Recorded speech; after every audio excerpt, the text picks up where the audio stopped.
Tucker to stay with us and serve as our moderator. But our panelists, I introduce our panelists, beginning here with Michael Scales, with the Longwood Small Business Development Center, and Lisa Watkins, who's the Martinsville-Henry County Chamber of Commerce Executive Director. And we got Richard Reed, who is the owner of Reed Electrical Solutions, and then Chris Lawless, who's the owner of Lawless Welding. And I'll turn it over to Telly to go ahead and get our panel started. All right, thanks. So I get to grill you for the next 30 minutes. So why don't I start with the first question, which is really for everybody. Why is a growing small business ecosystem important to Martinsville-Henry County? And we'll take that one first. I'll take it. What's very important, I'm a transplant here in Martinsville, and I've moved back and forth. My mic working? I moved to Martinsville several times and moved back. My dad was a contractor when I was younger. So seeing Martinsville go through these changes, you know, small business. So looking at some stats, makes up 2/3 of all new hires. And surprised me that it accounts for 44% of the GDP of the United States. So to me, that was a huge number. And also being, you know, a small business, and we see things out in the field that don't work for us. It didn't surprise me to see that small business puts in 16 times more patents than any large firm does. So you put all that together, you know, in a small town, I just think it's crucial that small business be here because there's more small businesses than there are large. Anybody else want to add to that? Or? I feel like that we need more infrastructure amongst ourselves instead of relying on outside sources to do things, because making your community strong by doing more things actually local instead of getting outside people to do things makes you stronger as a community, because you're promoting people to stay in town versus leaving here to get better jobs and things like that. You know, this area, the pay scale is tipped, so it's giving people the opportunity to stay here and make more money. And trades, well, I'm always promoting trades because when the furniture factories were here, you know, a lot of people lost their jobs. With trades, you really you don't lose that. And you basically have lost boys and lost souls and whatever else not. And everybody needs to have a purpose, you know. Some people find that little niche that they're good at and they're able to soar with it and become confident and grow in their community. And I think having that infrastructure makes us stronger and allows us to keep our families and stuff like that here and continue growing in this area. I think you're spot on with the trades. If anybody's had to pay for a tradesman to do any work for you recently, you know how much that's costing these days because of the lack of labor supply. Wow. Yes, with me, I've been here all my life except 4 years. My father had a business, so I went to college just to come back to Martinsville to run the business. So I've seen Martinsville-Henry County good and bad, you know, to go down and now we're coming back up. But that's where our tax base is. And so when our children grew up, they told me, you know, we'll come back and visit, but we're not coming back to Martinsville-Henry County. Because they didn't, at that time, they didn't have the opportunities that I did when I grew up. It's changing now. And so it's one business at a time, one new vehicle, one new, which is property taxes, personal property taxes, gas tax. And we have to do that rotation within this area. So just like they're saying, we look at subcontractors on jobs where you have subcontractors by local, but it's one business, one employee at a time. All right, Lisa. I'll just tag on that. So I know that you all know that are entrepreneurs in the room that small business is hard, it's challenging, and you all need resources and support to help you with being successful. And so luckily our community is really invested in small business and small business development. And so we're fortunate for a small community like ours to have so many resources here. And so I just encourage you to take advantage of those.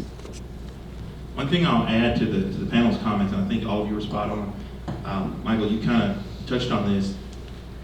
The tax burden associated with services falls to residents and to businesses. The more businesses that you have, the less of that burden falls on your homeowners. So I think one of the things that I've learned over my years is that it's important for people to understand that having healthy small businesses, and you're right, there are more small businesses than there are large businesses in this nation. And the more that we can promote small business ownership, it helps spread that tax burden over more payers, which ultimately reduces the amount on our homeowners, property owners. So I think there's a direct correlation that sometimes people need to be reminded. I'm going to shift to the next question, which is, in Martinsville-Henry County, is there something that you think that's working well now in terms of the small business ecosystem? Is there anything that you think is currently working that you would maybe want to amplify or make people aware of here? We've been Lisa said, we're very fortunate. We have startup and grow programs through the Chamber, CPEG, Patrick and Henry College, as well as Longwood University, and we have some of our participants here.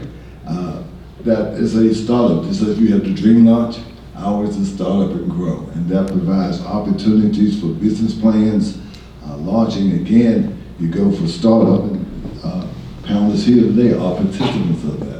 And we want to leverage that and make sure the word gets up, because you go to startup, which is an 8-week program, and then after a year, I think it's 2 years, then we do the grow program, which is a 4-week program that you can go. And as we give the funding, that money stays in the area. Michael, anybody else want to talk about anything that you think is working well in support of small business ecosystem in the area? I would like to say something about the program at the startup. When I first did that, basically we come in, we told them that if you give us some money, we'd create 2 jobs.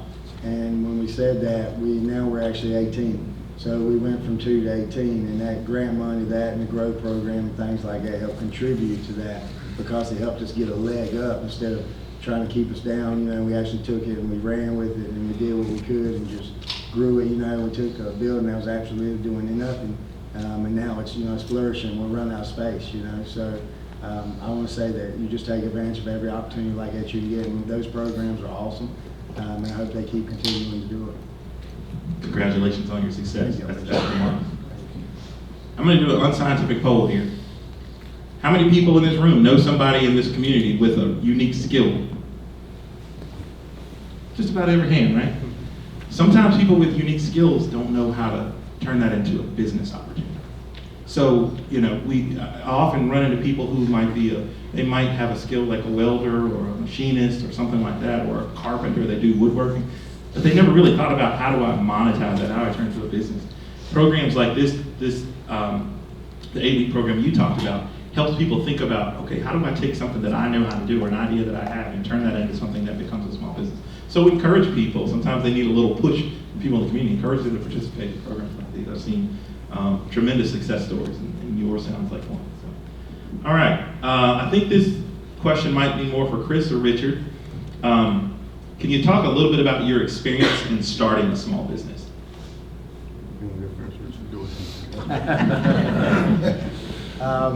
My wife, which she's here today, she probably would kill me back in those areas. But when we got started, it was really tough. I actually did part-time for 5 years. I actually did it for 5 years part-time before I ever started my business full-time, and actually let me create a clientele.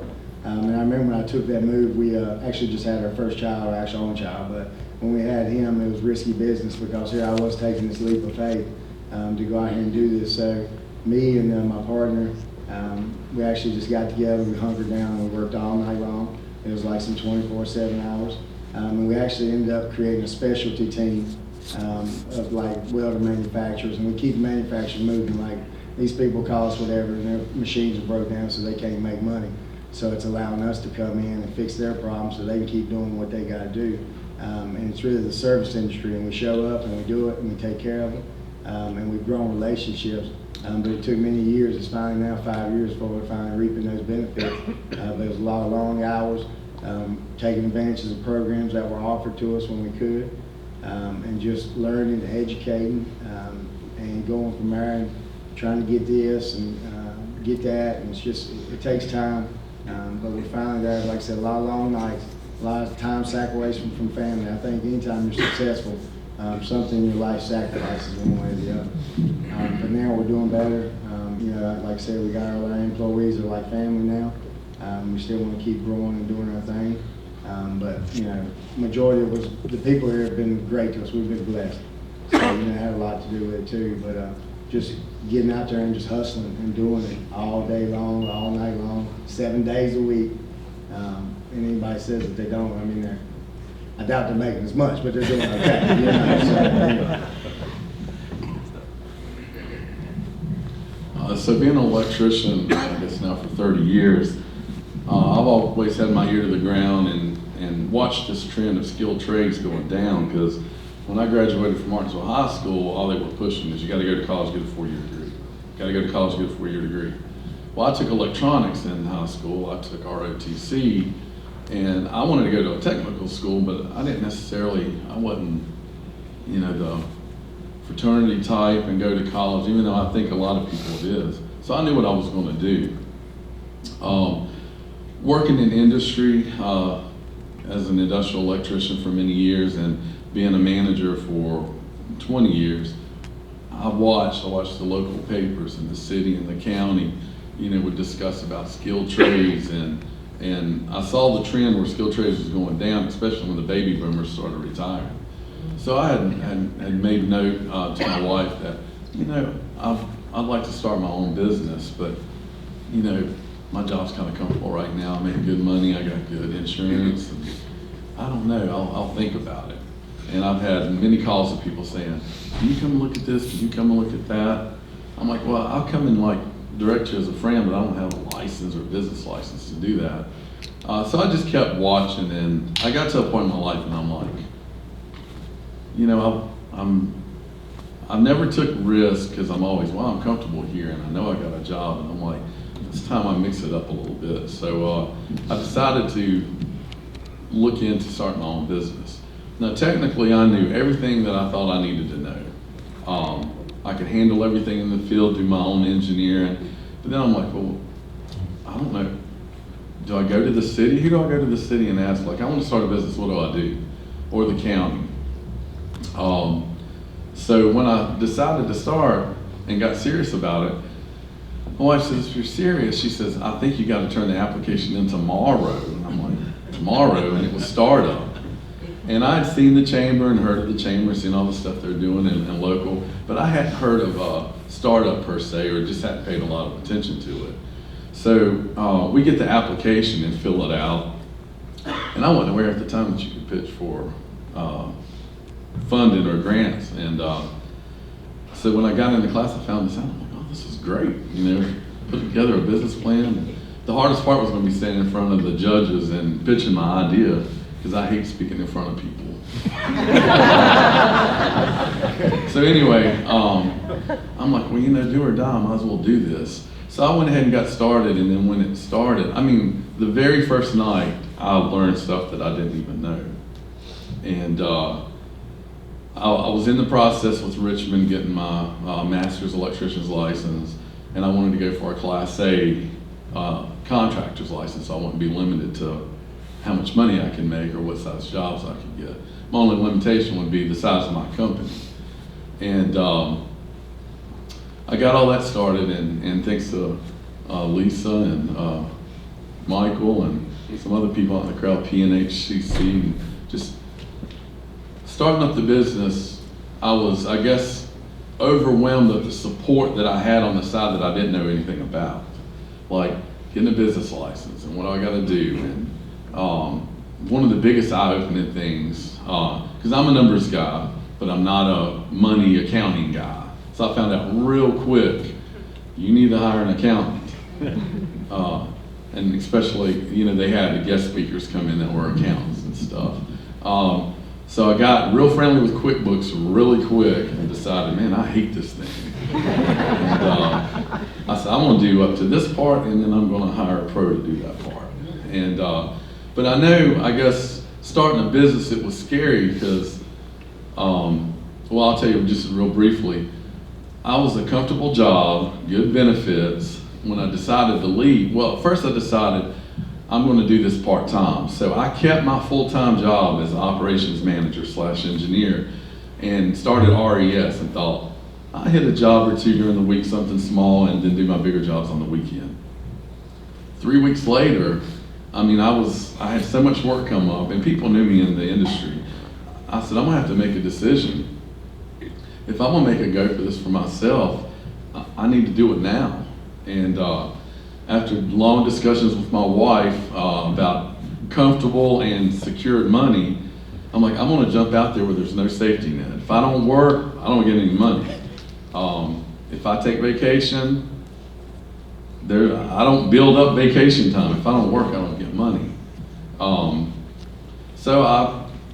My employer before that knew that I was going to do this part-time, but it come to the time I said, look, I got to level up with you. I'm going to put in my notice because I'm going to make a go for this for myself, make a name for myself.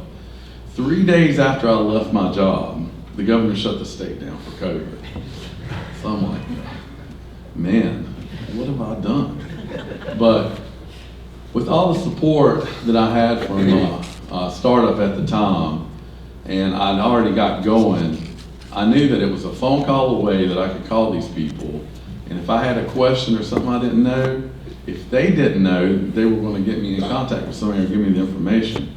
So even though I was very solid on the technical side, on the business side of it, the stuff I didn't know, they gave me that safety net to where I know that I had some resources to call upon. So the overwhelming support I've got from Startup and Grow, P&H, Longwood, and everybody else in between, Martinsville-Henry County, CPEG, it has just been overwhelming because, and then my customer base, I mean, COVID on, it never let up, it just kept growing and growing and growing. So I was a little surprised. You know, we had to be fluid, of course, to learn some things doing COVID or go out of business. But it was scary starting a business. But I guess the demand for electricians was so high, everybody's at home on the residential side, they wanted to fix up their house. So, and we got creative. Some people that didn't want us to work in close proximity, they would leave their house while we worked or go outside, and we would hose the place down with Lysol and wipe off anything we touched, whatever we could do to make them comfortable. The commercial side stayed strong. Industrial was a little slower than I thought. So to my surprise, you know, I figured that I wouldn't make a profit for the first couple of years. And I started my business debt-free. I didn't take out any loans or anything. So, you know, I hear a lot of people talk about how hard it is. And it is hard as far as worrying and the insecurity of saying, hey, I either make this work or I go hungry or I got to go look for another job. So the biggest surprise for me was starting is I just had so much support from all of these people, but all of you as far as the customer and the surrounding areas that, you know, I never faltered or failed. It's just solid and increasingly gaining business each day. So very blessed and very fortunate. So that's my experience of starting up. Bridget, that's great to hear that. In your next business, I think you can be a public speaker. No. One of the things I have heard as a common refrain is being willing to take some risks, being willing to work hard, and being willing to learn. But I think these two gentlemen up here on the stage are excellent examples of, you know, you can do this, people can do this. It's really, and they're such a, it's so nice to hear about the network of support, people who want to help you. And I can tell you from my own experience, there are other entrepreneurs too that often reach out and say, how can I help you be successful? It's almost like a community, a camaraderie between entrepreneurs where they want to see each other be successful because we've been successful. And so it's really encouraging to hear that. I'm going to ask one more question and let me know how we're doing on time. What do you think our community, what can Martinsville-Henry County do better to support the development of small business? And that's for anybody on the panel. Is there something you think we can do better? I personally like to say that I think that a lot of the red tape when you get from government, which slows things down from happening, like when businesses happen, we want to keep things moving. And everybody's dealt with like government, things move so slow. It's like they don't ever, like you just talk about it and we might touch it on again and again 2 or 3 months, you know, and it's like, where do we go with that, right?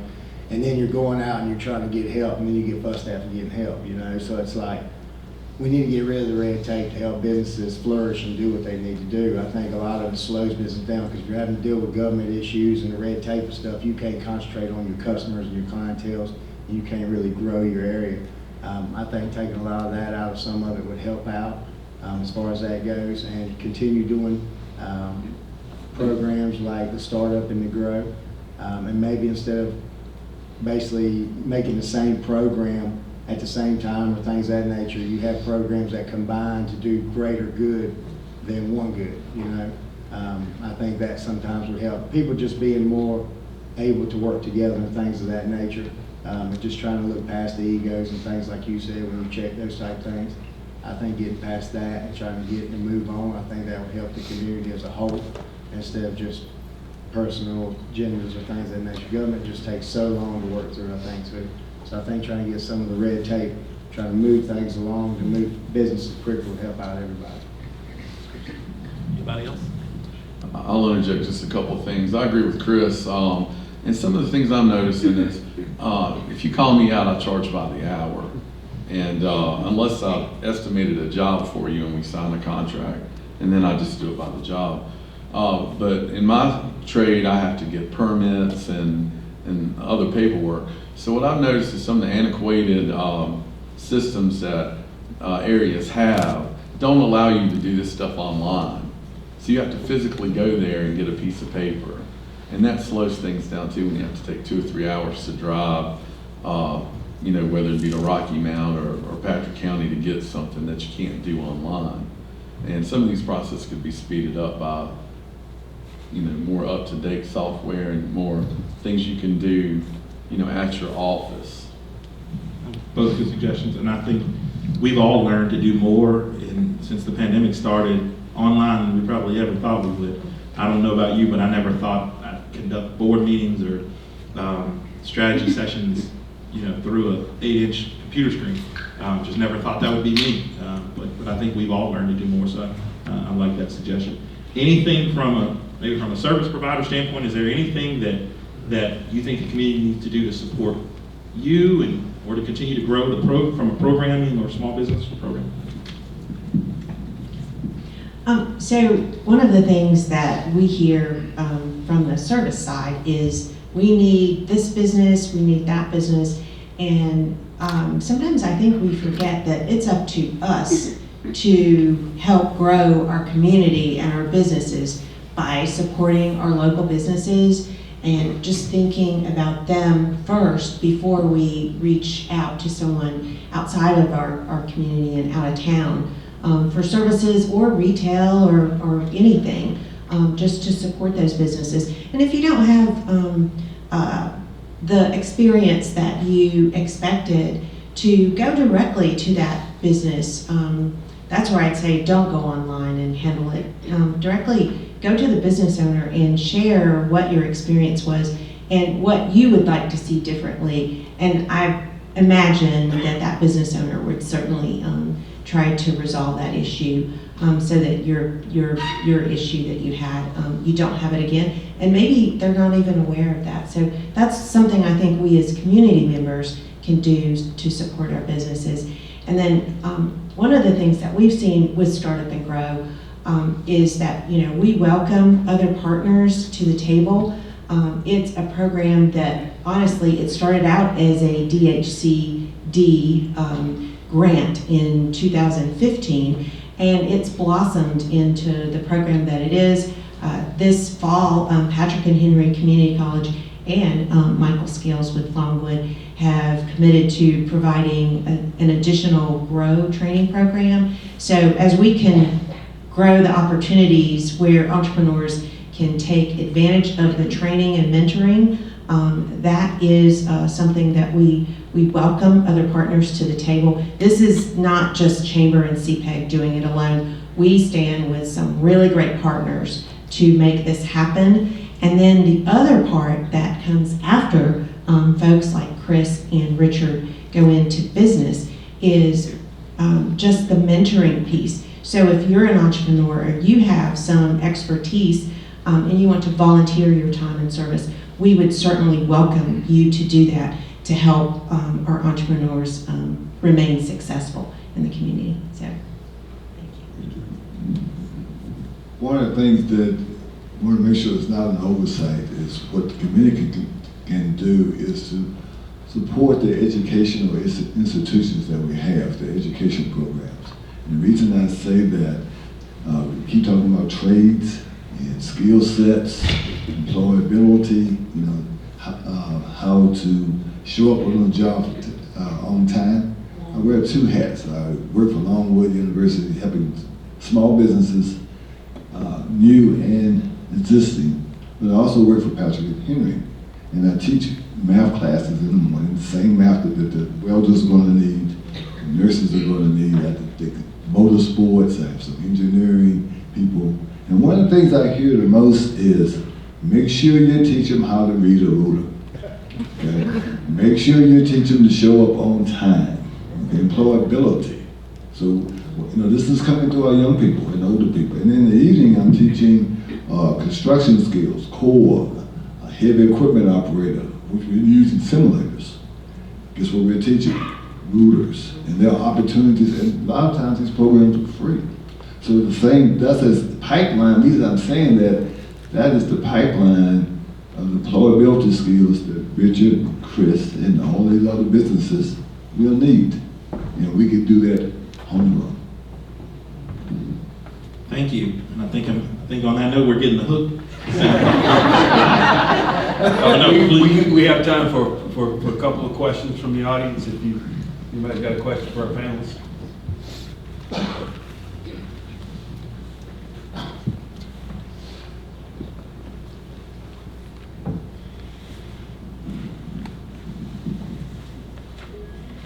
Hey there. Is this working? Oh, there it goes. My name is Aaron. I'm glad we have some folks in the trades on here. So, also, I'm really glad to hear that I think I'm swimming in the same direction as a lot of you all are. As an FYI, and I'll tell you why I bring this up. One of the cities I benchmarked for trying to revitalize Martinsville is Greenville. Actually, I have a gentleman who was integral in the revitalization on the team. So I'm really excited about that. One thing that I noticed, though, that I've talked with a lot of investors, the timing is a little bit different. It's very hard to find people to do work, and that's scary for investors.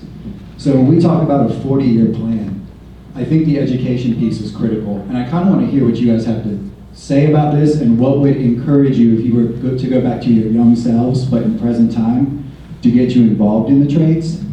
I feel like we kind of treat the trades, particularly as I was growing up, as you drive by a construction site, and I come from commercial construction. I remember sleeping on sites to save 40 bucks on a hotel room so I could have a little bit of party money. People used to drive by and say, make sure you go to school and go to college so you don't have to be out there at 7 in the morning working outside. And we did our country an enormous disservice doing that. So as part of the 40-year plan, where I think it will take a generation to fix this, I think that rather than telling people go learn a trade, we need to kind of spin this in as like a hustle opportunity. Become entrepreneurs. Start your own business, work your own hours, as hard as you want to work. You can make as much money for as hard as you want to work. What other opportunities, whether this is physical locations, programs, messaging, marketing, etc., do you think we could do to get more young people into learning trades? Because that would be a huge component of revitalizing our area. I personally think that if we start hitting the high schools back up when they're young, some of the stuff that we took out, we do have certain things we're adding back into now. But like one of the things we do is we go over to Bassett High School. One of my cousins was a teacher over in agriculture, and she had to teach welding, and she asked us to come over there. And we had some kids signed and some didn't. But some of those kids actually, when they got through, they went on to get welding careers. There was like 2 or 3 of them out of that graduating class. Some of them didn't care, but some of them never get the opportunity to see what they're good at. Everybody in life has like a God-given talent, but some of these kids don't get exposed to it to see what it is because they're told that you have to go to school, you have to get education. I personally did go to college, but I did both. I did the field and the college, and that helped me do it. But basically, I was a lost soul myself, and welding saved my life, and it saved a lot of my other people's life. And they make anywhere from $15 to $20 an hour, some of them even over that now, but to give them hope.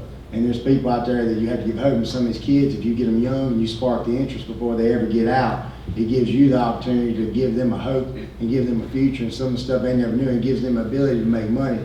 because my mouth back in the day got me in a lot of trouble, still does now. But my work ethic and my will to is what really helped me and thrived me to go further. And I never had, I ended up, like I said, it saved my life and ended up doing something different for me. But I personally think hitting the high schools up, introducing it there, trying some different things with these kids, seeing what they're good at, and letting them, giving them the confidence to take it to the next level. You have one more question. I got one more thing I want to add to that. Just to answer that question, is anybody in here familiar with GoTech? The Great Opportunities? Okay. So that's really, the GoTech program, for people that are not familiar with it, is designed for middle school students to expose 6th, 7th, and 8th graders to STEM careers that typically lead into maybe like manufacturing. So they're doing things now in 6th grade like virtual welding and tabletop CNC, to your point, to expose students earlier to here's something that maybe you never even considered as a career before. Now you can learn how to do this by just tinkering, so that by the time maybe you get to high school, you can think about the dual enrollment classes at Patrick and Henry or wherever you may be in school. The other thing that I would say from a marketing standpoint is our spaces need refreshing, our career technical education spaces. When a student walks or looks in the window of a room and sees a dark and dirty place, they don't see a future there for themselves. That was one of the things that we had to do in our region, was change.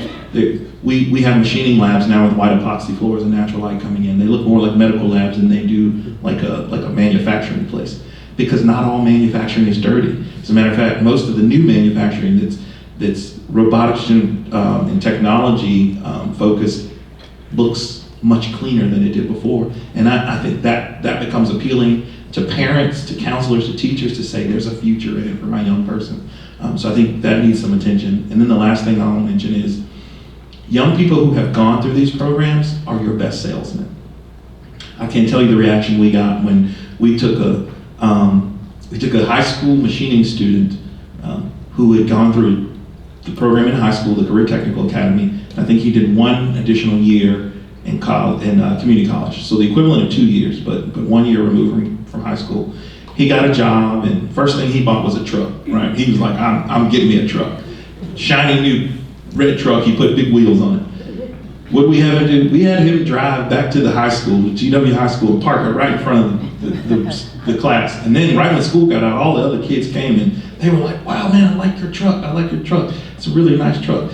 There were a couple students that said, how'd you get it? He said, I got a job. I do machining. I make $25 an hour. I'm making $50,000 a year, and I'm 1 year out of high school. And you can do it too. And a couple of them said, I'm smarter than him. If he can do that, I can do it.